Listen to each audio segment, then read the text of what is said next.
Hello, my good friends. Mike Shreeve here, founder and head troublemaker of the No Pants Project. You are listening to episode 2 of the No Pants Show, where we're going to be talking about perseverance. I'm going to be giving you some tools to help you develop what I believe is the core skill required for building a successful business. Oftentimes, we get roped into this idea that in order to grow a business, we need to have a PhD in marketing and sales and this and that and this. And the reason that we believe that is because marketers are very good at selling us on this idea of my 57-step funnel is better than that person's 27-step funnel, and you need to know my secret, and if you don't know my secret, you're going to leave money on the table and blah, blah, blah, blah, blah, blah, blah. Some of those things are helpful, but they are useless without the skill of perseverance. So as you know, for the past 10 years, I've worked with some of the most successful people on the planet. People who are so successful at what they do that they turn around and help other people to be equally successful. I've worked with people who have put private spacecraft into space. I've worked with people who have been the most booked female speaker in the world, and etc. People who own private islands, billionaires, multi-millionaires, etc. Top level athletes, all of that stuff. What I have seen among them as the most common trait that ties them all together, right? It's not the industry, it's not the niche, it's not their marketing, it's not how they position themselves. The one thing that ties them all together is unbelievable perseverance. A commitment to doing it until it works, not if it works.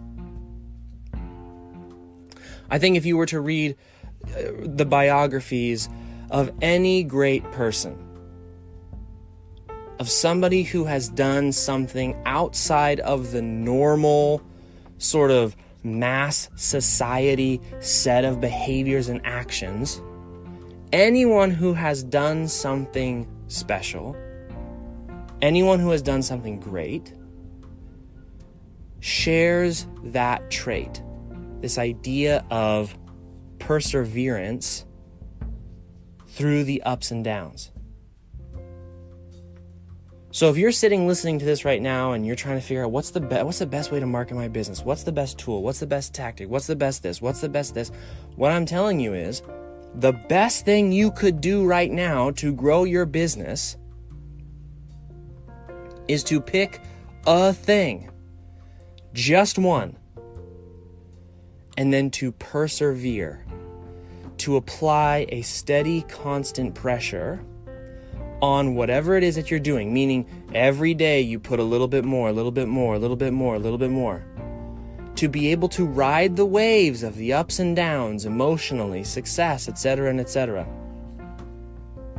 And to do that for more than a week, right? Like, I know that sounds silly, but how many times have you ever started something, whether it was a goal to achieve some kind of maybe health goal, diet, exercise, or a business goal, like let's say that you're in one of our programs and you're doing cold outreach. How many times have you given up after a week, 2 weeks, and you start to look for something else? The reason this happens is because of a model. It's been mapped out by people much smarter than me. It's called the Kelly and O'Connor emotional cycle of change. Let me briefly describe it to you. I think I mentioned this in the last episode. You'll want to go check this out online, but basically here it is. Whenever you start something new, you don't know what you don't know. And so you begin something, really a new business, a new strategy, a new idea, in what's called uninformed optimism. Uninformed optimism is, this is going to be the greatest thing I've ever done. I'm going to make $1 bazillion tomorrow. All I have to do is just, it's going to be way easier than I think it's going to be. This is so great. I'm so excited. This is what gets people started. Okay, so it does have a use in that most people wouldn't start most things if they really knew what it was going to take to get to the other side. So this is useful in being uninformed and naive and, okay, I'm going to go do this thing. But then as you begin to do it, and you realize how difficult it is, and you realize this is way harder than I thought it was going to be, and you realize the success isn't coming as quickly as I hoped it would, you end up in an emotional state called informed pessimism. Which is to say, now your eyes are wide open and you do not like what you see. The Kelly and O'Connor model has a graph. And in the trough of the graph, okay, imagine sort of a line that goes up and then goes down, and there's sort of a trough like a valley, and then it comes up on the other side. Informed pessimism is at the bottom. So much so that they call it the valley of despair. This is the moment after you've sent 150 emails trying to get someone to buy your stuff, and nobody's responded. This is the point when you've run $50 worth of Facebook ads and you haven't gotten a single opt-in. This is when you keep trying to push your service and you had 10 discovery calls and nobody's interested. Right now, at the time of me making this podcast episode, I am in a massive valley of despair for one of the ideas that I began to implement back in January, about 2 months ago. This is not a cycle reserved only for newbies. This cycle, this Kelly and O'Connor emotional cycle of change, is a human cycle, regardless of niche, regardless of, business, regardless of, the relationships you have with people go through the emotional cycle of change. Your artistic and creative activities, like if you just sort of sit down and write a book, you're going to go through the emotional cycle of change. So this is not something that will ever go away. It's why understanding it leads to an ability to persevere, as I give you some tips on how to work through this process. So if you're in this informed pessimism state, what Kelly and O'Connor, the researchers who put this together, call the valley of despair, the good news is, if you can continue to persevere through the valley of despair, you will, as naturally as you went from super optimistic and totally uninformed to informed and totally just bummed out, as naturally as that event occurred, if you can push through the valley of despair, you will in fact hit a moment of what's called informed optimism. Informed optimism is when you know the reality, you know the landscape, you know how hard it's going to be, but you also know what it's going to take.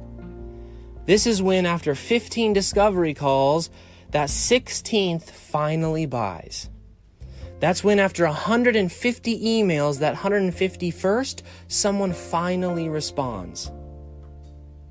It's when, after spending 9 hours trying to write one paragraph in your book, all of a sudden, the words start to come. Informed optimism is a direct result of perseverance.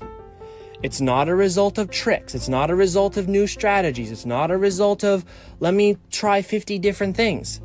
It is sticking to the thing you are doing through the valley of despair. Let me give you what happens if you don't persevere.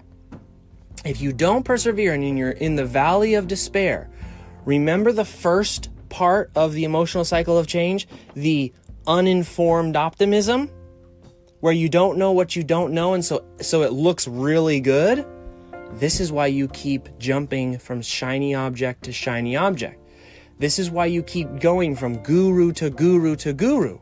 It's because you get to the valley of despair, and then you're down at the bottom of this valley and you're looking up and everything looks way better than what you're doing right now. The problem is, again, this emotional cycle of change has been studied by people way smarter than me and is a permanent part of the human condition, which means if you're down in the valley of despair, and you are looking up at all of these bright, shiny objects that you're looking at through the lens of uninformed optimism, what's going to happen is you're going to start all over again. You're going to jump onto that other thing because you don't know what you don't know, and it's going to seem way easier, and it's going to seem way better, and it's going to seem like that's the thing I need to do, and you jump in, and then what happens next? Informed pessimism. Because you didn't know what you didn't know. And now what happens is you get this compound effect that your informed pessimism, every time you try something new, every time you do something different, every time you don't persevere through the valley of despair, now you start getting this negative self-talk going. Because now you're saying to yourself, oh, here I am again. Maybe I'm the problem. Or worse, which I hate this, I don't know why this bothers me so much, but people will not persevere through something. They'll chase shiny object after shiny object after shiny object, and then they'll say, oh, it's all fake. It's all a scam. None of it is. The problem is that they don't know about the emotional cycle of change. That when they get to informed pessimism, they think that's the end. They are missing the critical skill of perseverance. So this is how important it is to persevere. Let me tell you, perseverance is a life skill which directly affects your business. Let me try and say that more clearly. Past 10 years, I've been working with some of the top people in the world at what they do. Guess what happens to them? Life. Just like it happens to you, life happens to them. They have ups, they have downs.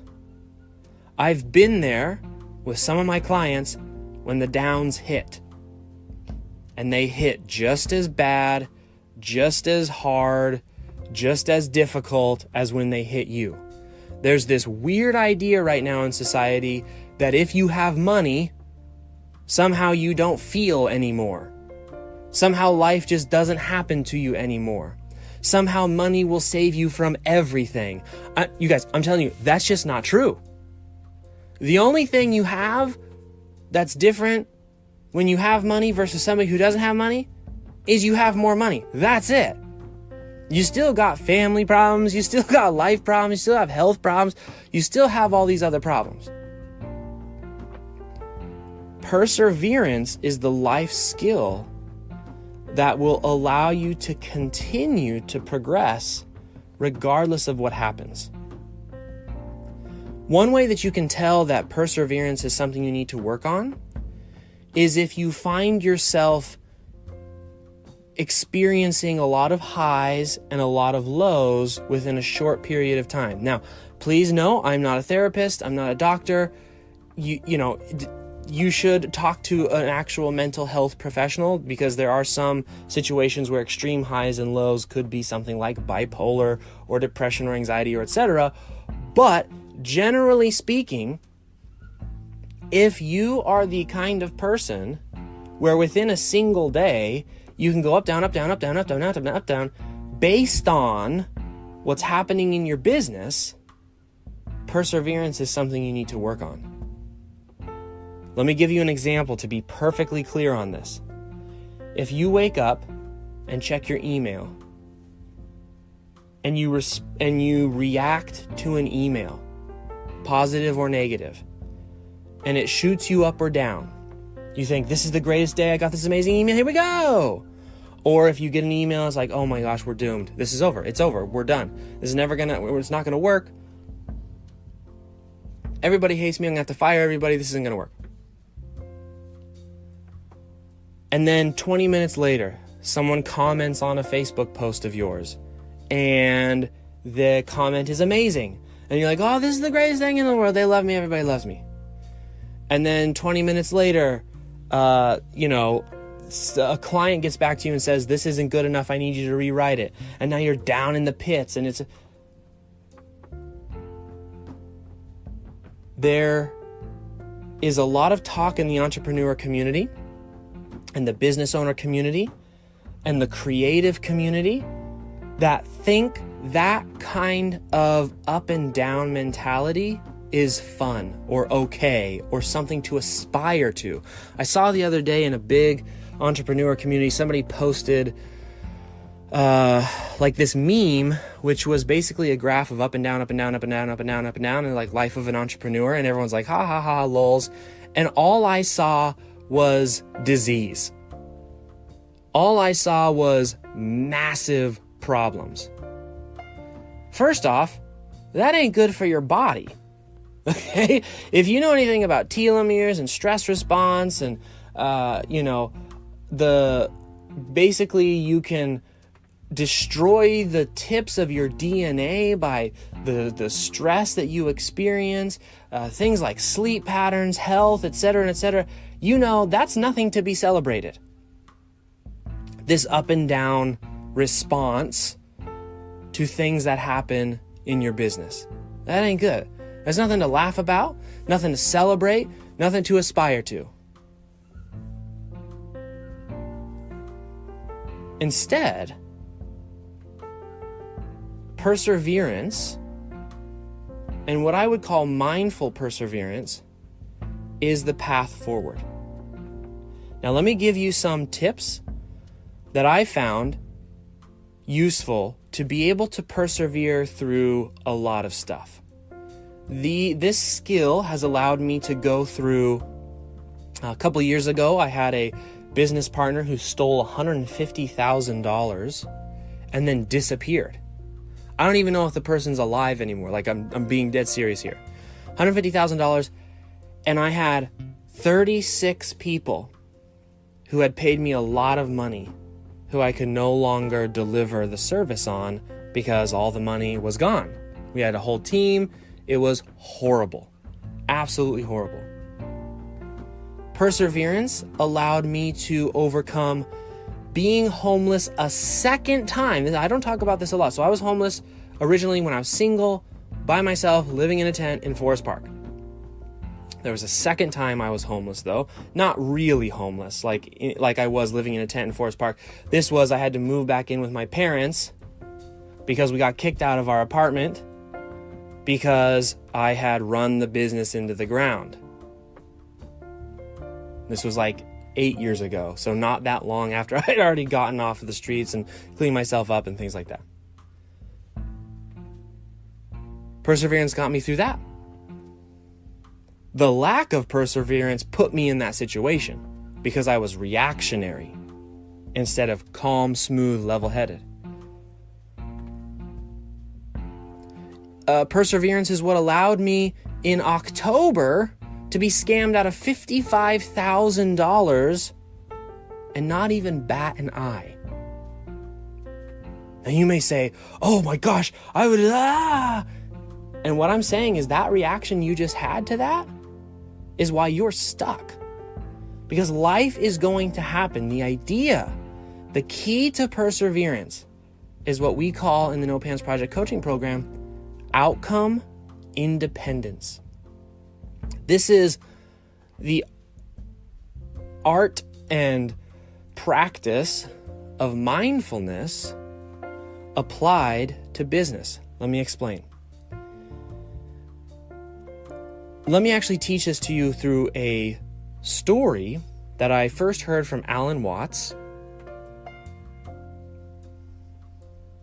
Alan Watts is a great teacher and philosopher who took Eastern ideas and translated them for our Western minds. He really was kind of one of the first Western scholars to take a deep look into Eastern ideologies. This story comes from the Taoist tradition, and it illustrates perfectly the key to perseverance. It's not gritting your teeth. It's not punching the wall and, I'm going to persevere. It's actually your ability to disconnect from the outcome. Here's the story. There once was a farmer, and this farmer had a horse that was really the main reason the farmer could make a living. I mean, this horse did most of the work. It pulled the plow. It, helped him and his family get around, and, it would carry the big loads of seed and whatever that it needed to do in order to help this farmer build the best farm possible. Well, one day, this horse ran away. Which is to say, all of a sudden, the farmer lost his ability to farm his farm. That night, friends and family came over to his house to console him. And they said, "Oh no, your horse is gone. This is horrible. This is the worst thing that's ever happened. This is awful." And the farmer said, "Maybe." The next day, the horse comes back and is bringing with it 7 wild horses that it had made friends with. Now the farmer has 8 horses. He can 8x his production, right? Later that evening, friends and family come over for dinner. "Oh my gosh, this is worth celebrating. You now have 8 times the ability to farm your farm. You're going to be the wealthiest, richest farmer in the world. This is so great. This is the best thing that's ever happened." And the farmer says, "Maybe." The next day, the farmer's son is out trying to tame one of the horses and is bucked off and breaks his leg.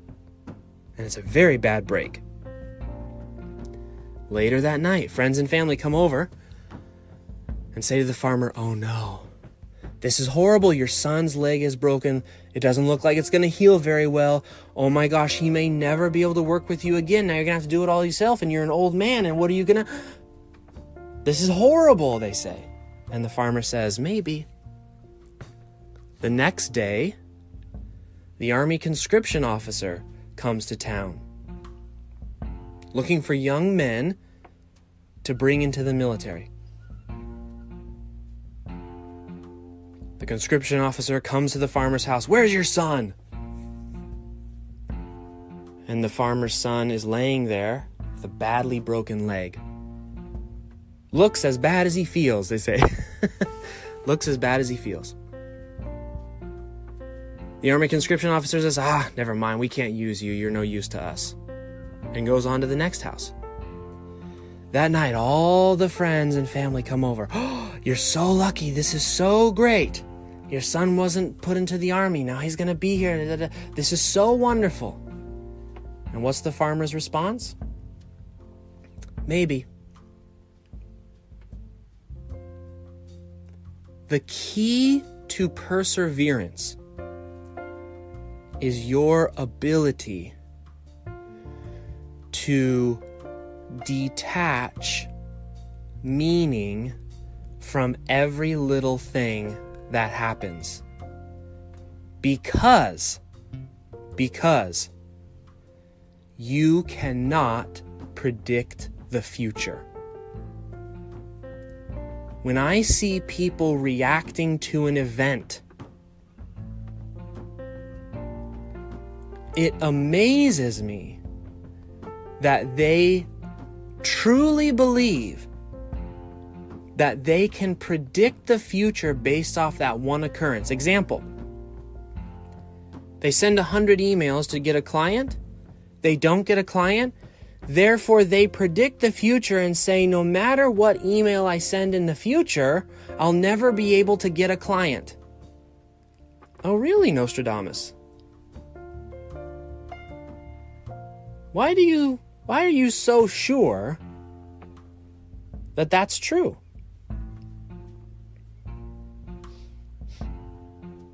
If you look at recent news events, there's been a couple where a story has come out and everyone's jumped on to judge this story, to be angry about this story, to point fingers and cause tension and to accuse people of certain things.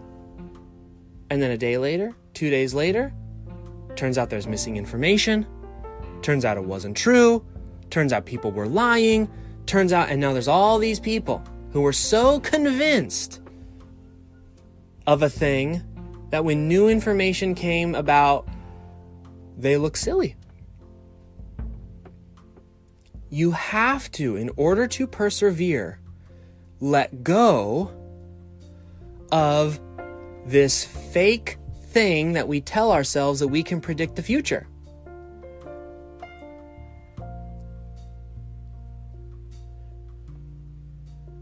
One way to develop this skill is through the art of mindfulness, through the practice of mindfulness or meditation. I highly recommend getting an app called Headspace, spending 10 to 15 minutes a day doing a daily meditation so that you don't turn everything that happens to you into a massive event. Because 9 times out of 10, they aren't massive events, except that we turn them into a massive event, or we turn it into something that's meaningful, or we make it a big deal. You may have heard the quote, and I wish I could be better about attributing it to the right person, but it goes something like this. My whole life, I've imagined horrible things happening to me, and none of them have actually come true. I totally butchered that quote. I think I'll maybe put it in the description of this podcast description here because it's a worthwhile quote. But basically, the idea is we often create most of the anxiety, the pain, the big dealness of it in our imaginations. When in reality, because we can't predict the future, nothing's really happening. But it's hard for us to see that. So there's another concept called second-order consequences. Second-order consequences is why you can't predict the future. It's this idea that if a butterfly flaps its wings in San Francisco, a tornado happens in northern Texas, okay? Let me break this down for you. So second-order consequences is the chain reaction that occurs when something happens. It's much like that farmer story that I just told you. If I wake up late, the first order consequence, so the first consequence that I experience is that I'll be late for work. Let's say I work for someone. And my boss will be mad at me. Okay? That's first order consequence. Pretty straightforward. Most people make emotional value judgments based off the first order consequence, which is silliness because most of what happens to us comes later. Let me give you an example. You're late for work. Boss is mad at you. That's first order. Second order consequence. Now you're cranky. Now you don't want to be at work. Now you think this is dumb and I hate this and I don't want to be here.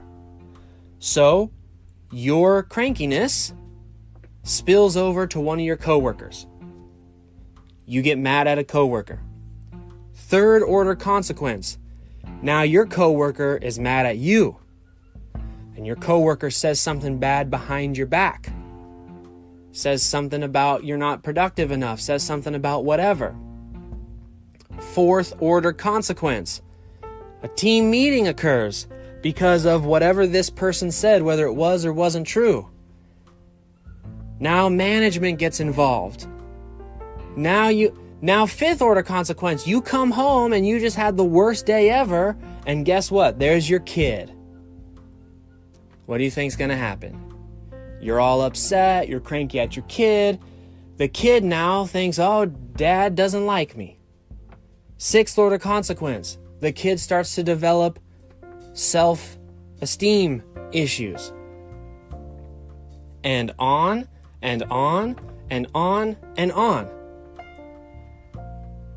This is how life actually works. And I know many of you listening to this don't want it to be true. You want to be able to tell the future. You want to believe in psychics, and you want to believe that there's this idea that you can control things and predict the future and and all these. None of that's true. The reality is that there are this idea of second order consequences, which is why holding on to the first order consequence is such a mistake. It's such a small and insignificant piece of the picture at large. So the point, the purpose, the idea behind perseverance and outcome independence is to let go of the emotional assignment, the hanging on, the grasping too tightly, the things that happen to you.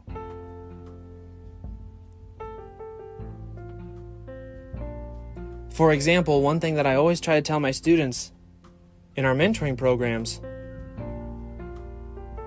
if you get sad over someone saying no to your service offering, you should check that emotion. Because imagine what would have happened if you would have been able to convince them to buy from you. Because clearly they didn't want to buy from you.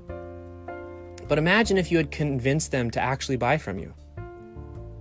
Imagine that relationship after the first 3 weeks and they realize, dang it, I made a mistake. I should not have bought this. I should not have hired this person. Second order consequence, third order consequence, fourth order consequence. Now you're in a client relationship with somebody who doesn't want to be in a relationship with you. Now you've got real problems. A client rejecting you is something to rejoice over.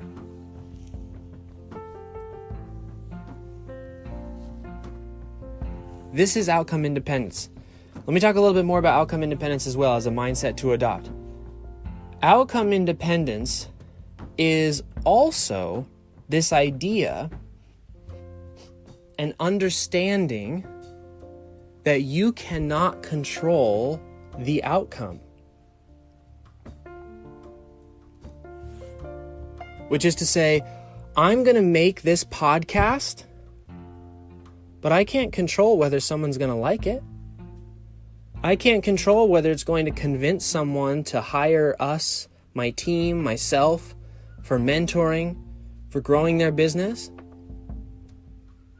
So the more energy I put on worrying and stressing and trying to figure out the secret to how do I make this do the thing that I want it to do, how do I control the outcome, the more energy I expand on that, the bigger the waste of energy.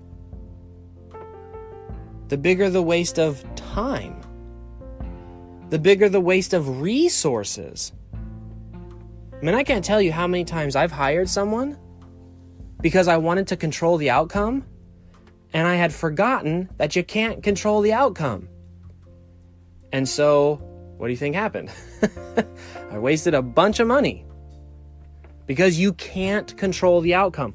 When you come to a conversation with a client, you can't control whether they're going to say yes or no.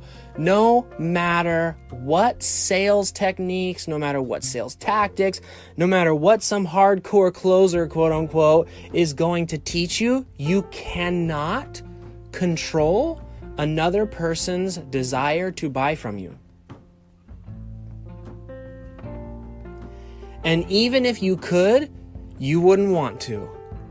Because I'll tell you what you definitely can't control is getting a client in and then controlling their regret.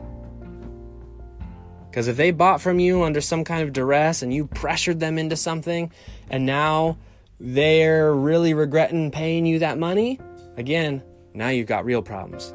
And you definitely can't control that. So perseverance is about letting go of the things that you cannot control. When I worked with these people the past 10 years who are high performance, who do incredible and amazing things, their ability to detach themselves from the outcome was so extreme. Let me give you an example. And I can share the story with you because Peter Diamandis has shared the story publicly many, many times. So Peter Diamandis is someone that I worked for in the past.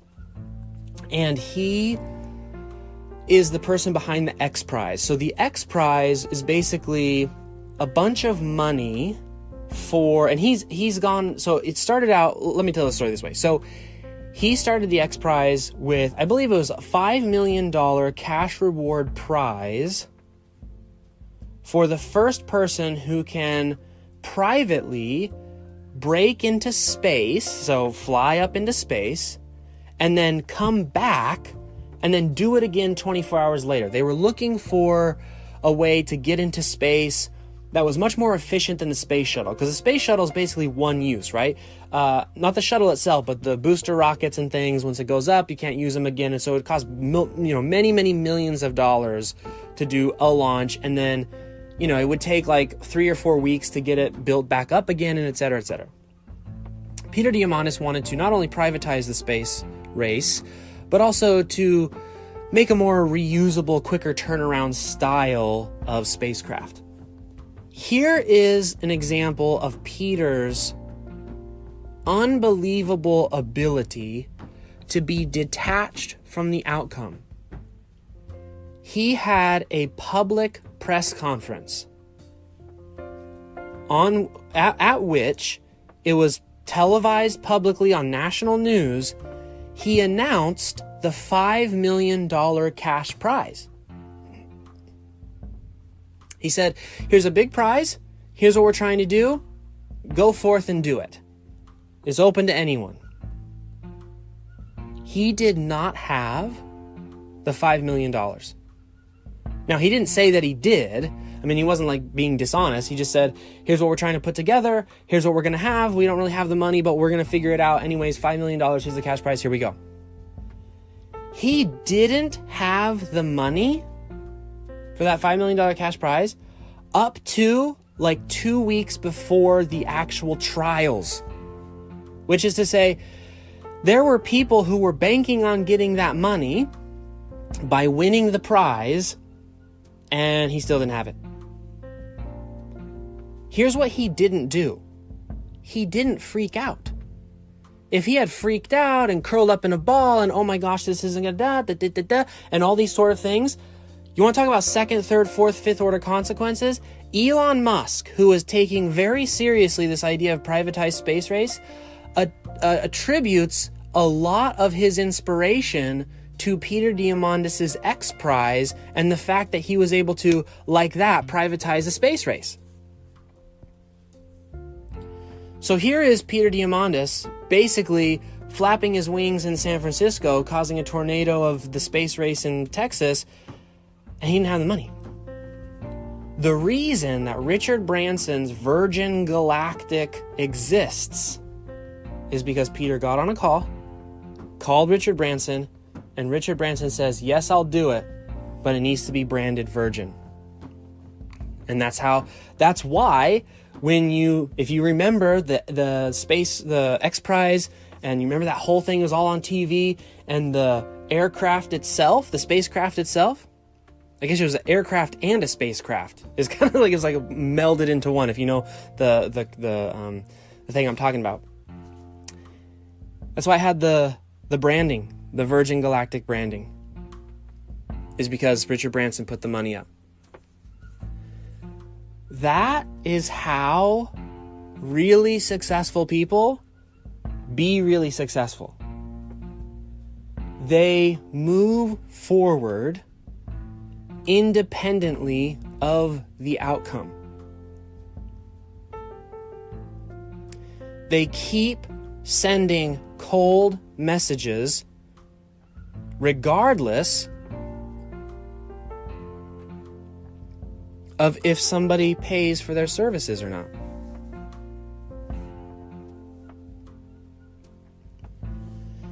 They keep running the Facebook ads and trying and testing and tweaking regardless of what the outcome of that practice is. Perseverance is what gets you to where you want to go, more than any other single contributing factor. The perseverance to do the deep work, the perseverance to practice, the perseverance to show up every single day, the perseverance. But you can make it so much easier on yourself if you just let go of the outcome. The tension that comes from perseverance is saying, I will only show up if this certain thing happens. I will only watch this video, listen to this podcast, do this thing, learn this thing, send that cold email, talk to this person, do that, if I get what I want, etc. And the problem is that that's such an unrealistic way to look at life, because you cannot control the outcome and you cannot predict the future. James Randi has a prize. He will give $1 million to someone who can prove anything, things like psychic abilities or telekinesis. He'll give $1 million to somebody who can prove that they can do that. That has been available for more than 35 years. And not one person has ever come close to actually predicting the future and claiming that $1 million prize. It's not real. You cannot predict the future. So hanging on to predicting the outcome of an event is a sincere waste of time. Not only does it make things worse, it's legitimately just a total waste of time. So you say, okay, Mike, well then what the heck am I supposed to do? I just show up and flop around? No. What you do is you identify what I call minimum viable actions, which is to say, what are the things most likely to lead to an outcome? What are the fewest of those things you need to do? And then, what is the daily habit you will establish to continue doing those things? Let me give you some examples. When I built my fiction business, my self-publishing fiction business, a lot of people were talking about ads and talking about this and talking about that and talking about all these different things and covers and this and that and keywords and here's you optimize this, but all these different things. What I realized is that a lot of that was predicated on outcome control, which is to say, a lot of it, if you're looking at the 80-20 rule, a lot of it was a bunch of sort of just kicking your feet around and hoping something sticks and we'll see and whatever. I recognized that with self-publishing, the thing that was most likely to lead to another sale, which is what I wanted more sales in my books, was another book. So in my daily habits of what do I need to do to grow my business, without worrying about the outcome, without stressing, without something I could do no matter what happens to me in life, what's the thing I can just show up and do every single day to simplify everything I'm trying to do down to this one little thing? Or two little things, or three little things. For me, it was this simple. All I have to do is write 2,500 words every single day, period. I don't have to worry about, and when I say that simple, I mean that simple. I didn't even really worry too much about, like, is it the perfect words? Is this exactly how you're supposed to write a story? Is this that? I just sat down 2,500 words every single day.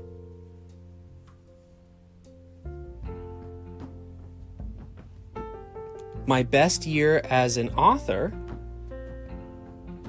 was multiple six figures in revenue. Why? What makes me different than other authors? A lot of authors spend most of their time doing everything except that, because they're trying to control the outcome. They're researching how to make my book better instead of writing books. They're on forums looking at how can I control my marketing instead of writing more books. Now you may say, well, how did you know that book writing was a thing you should do? I studied the success of other people. As Jim Rohn says, success leaves clues.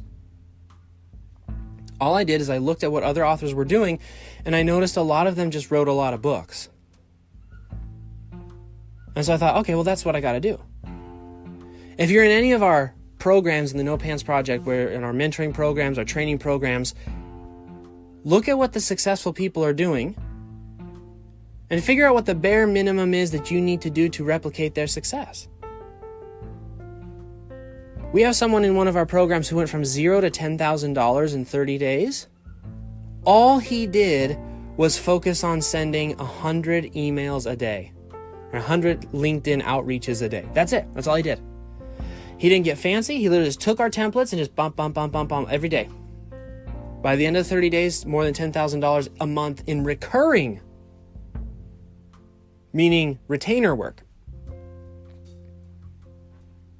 He identified the one thing he needed to do every single day, and he just did that thing. Even when it was boring, even when it didn't seem like it was working, even when there was the ups and downs and the rejection and the yes and the... It was identifying the minimum viable action and then practicing the art of outcome independence and perseverance. So what you have to do, if you want to be very, very good and successful at what you're trying to do, is remove complexity, because it's very difficult to remain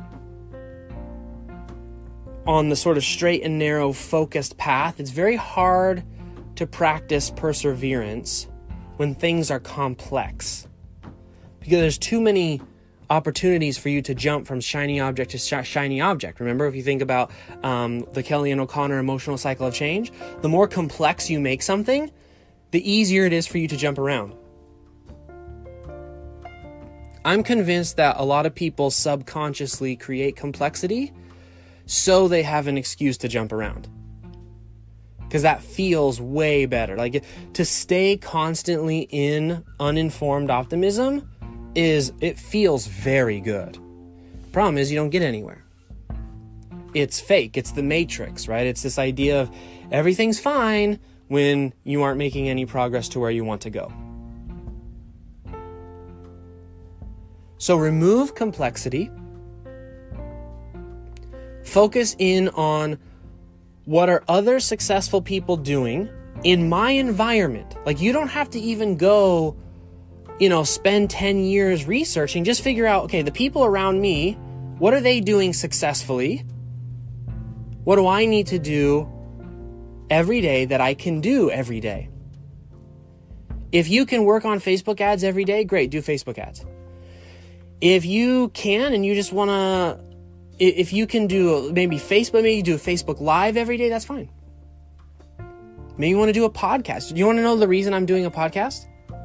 The reason I'm doing a podcast, because you may have noticed I tried Facebook Lives last year, and I was going to do Facebook Live again this last year. I just can't do Facebook Lives every day. The noise that goes on, the lighting setup, I've got kids at my house, I'm working at my house, like there's just a lot of stuff I can't do, and so I'm not going to do it.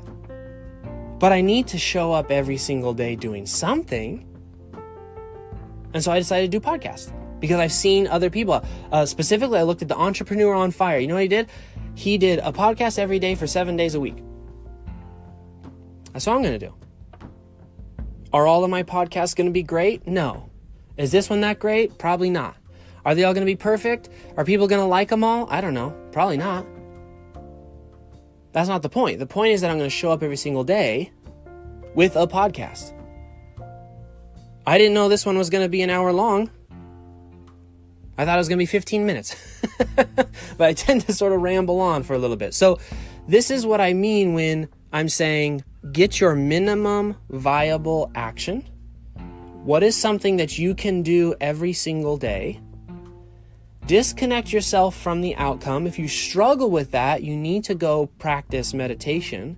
Use the Headspace app. That's a great place to start. And practice the art of perseverance so that you can move through the valley of despair and get into informed optimism, which is the real good place to be. See, because in informed optimism, if you remember the Kelly and O'Connor emotional cycle of change, informed optimism feels as good as uninformed optimism, except you're actually getting stuff done, so it feels even better. Okay, my friends, I hope that this was a helpful podcast for you. If you'd like help remaining on the sort of straight and narrow and continuing to persevere, there's another thing that I didn't really talk about, which is a support system.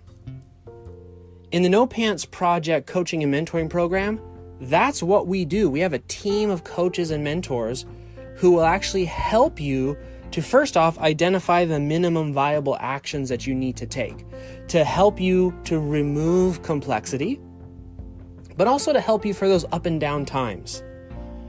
I can't tell you how helpful mentorship has been for me in being able to reach out to somebody when, I'm in the valley of despair. I'm like, okay, I need someone to help me come up with a reason why I should keep going through this thing. Like right now, like I mentioned, I'm in the valley of despair with one of my companies with some decisions that had been made and some things that had happened. I'm turning to my mentors like crazy. If you would like that same support to help you to build your business through you're really just practicing perseverance, go to the nopantsproject.com. There's a short video. Again, that's the nopantsproject.com. There's a short video where I will share with you how I built my business, my freelancing business, my creative freelancing business up to $26,500 per month. There's 3 things I did to make that happen. And then at the end of that video, you can actually schedule a call with one of my team members. There are No Pants advisors to see whether or not you'd be a good fit for our mentorship program. I'm in that mentorship program. I usually spend 2-3 hours a week in a Q&A session. We have other Q&A sessions from other successful freelancers to get your questions answered. Plus, there's a whole program that will teach you the core things you need to do, including our outreach and client attraction and creating services that people actually want. And you can do all of that in a group setting where you can have the community and the support that will help you to persevere, which is so critical in being successful in business. So again, that's the nopantsproject.com if you want more information on that and you want to schedule a call with one of my people. Otherwise, my dear friends, I hope that this has been helpful. Expect to see at least one of these per day. I'm having a good time doing them. I hope that they've been helpful to you, and I'll see you around the interwebs.